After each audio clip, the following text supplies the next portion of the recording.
پھر میں اپنے فضل سے تجھے جنت عطا کروں.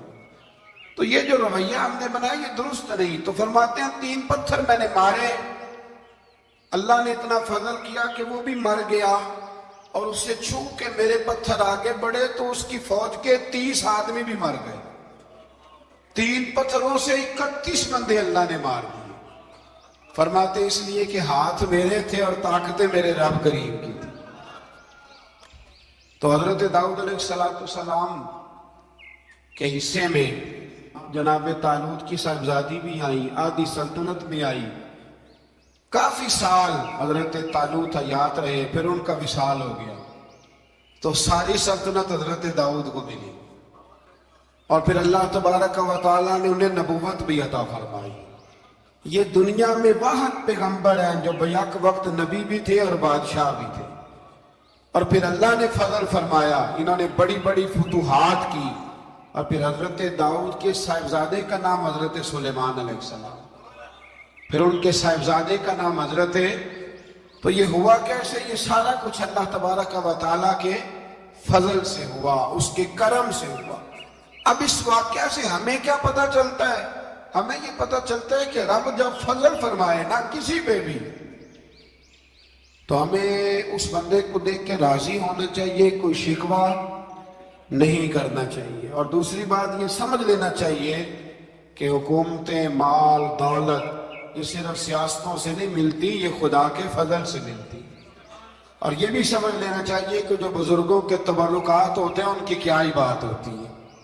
چند باتیں ایسی تھی کہ میرا دل کرتا تھا ان کو دہرایا جائے، اور خاص کر کے ان باتوں پر توجہ کی جائے. یہاں نا اللہ تبارک و تعالیٰ نے ان باتوں میں سے ایک بات کا ذکر فرمایا ہے. یہاں 207 نمبر جو آیت ہے نا اسی پارے کی، اس میں اللہ کریم نے فرمایا کچھ لوگ ایسے ہیں جو اپنی جانیں ہی اللہ کے حوالے کر دیتے ہیں. زندگی کا مقصد دین ہوتا ہے، لوٹا دیتے. یہ نازل کب ہوئی؟ یہ آیت مبارکہ حضرت صہیب رومی کے بارے میں نازل ہوئی. حضرت صہیب رومی رضی اللہ تعالیٰ عنہ بڑے مالدار تھے. مکے سے جب چلے نا تو سارا مال مکے میں چھوڑ دیا، اس لیے کہ اللہ کے رسول مدینے چلے گئے. فرماتے ہیں پھر میں نے مال و دولت کی پرواہ نہیں کی، پھر میں نے یہ سوچا کہ میں نے اپنے حبیب کے پاس جانا ہے. سارا مال ایک جگہ پہ دبایا، اور فرماتے ہیں میں مدینہ طیبہ کے لیے جب نکلا تو کفار نے، قریش مکہ نے روکا، ہم نہیں جانے دیں گے. تو حضرت صہیب رومی فرمانے لگے بھی سنو، میں کمزور نہیں، میں طاقتور آدمی ہوں، اور تم میں سے کوئی ایسا مائی کا لال نہیں جو تیر چلانے میں مجھ سے زیادہ سیانا ہو، تلوار چلانے میں مجھ سے زیادہ عقل مند ہو. جانا مدینے میں نے ہے. اب یہ ہے کہ تم بتاؤ میرے ساتھ تیروں تلواروں سے لڑو گے یا میں تمہیں ایک سودا بتاؤں گا، سودا کرو گے؟ قریش کہنے لگے سودا کیا ہے؟ کہنے لگے میرا بڑا مال ہے، میں مکے میں دفن کر کے آیا ہوں، تم مجھے مدینے جانے دو، میں تمہیں سارے مال کا پتہ بتا دیتا ہوں. ہزاروں لاکھوں میں تھا مال تجارت. دیکھیں جب صحابہ مدینے جاتے تھے تو کتنی قیمت دے کے جایا کرتے تھے. تم مجھے جانے دو، میں تمہیں وہاں کا پتہ بتاتا ہوں. انہوں نے کہا جی بات ٹھیک ہے، آپ پتہ بتا دیں. حضرت صہیب نے ساری زندگی کی جمع پوچھی، ہزاروں لاکھوں میں ساری دے دی، اور مدینے کے لیے تیار ہو گئے. اللہ کریم نے اس بات کو بڑا ہی پسند فرمایا، اور فرمایا وَمِنَ النَّاسِ مَن يَشْرِي نَفْسَهُ ابْتِغَاءَ مَرْضَاتِ اللَّهِ. فرمایا کچھ لوگ ایسے ہیں جو اپنی جانیں بیچ دیتے ہیں اللہ کی رضا حاصل کرنے کے لیے. اپنی جانیں بیچ دیتے ہیں، نَفْسَهُ ابْتِغَاءَ مَرْضَاتِ اللَّهِ، اللہ کی رضا حاصل کرنے کے لیے.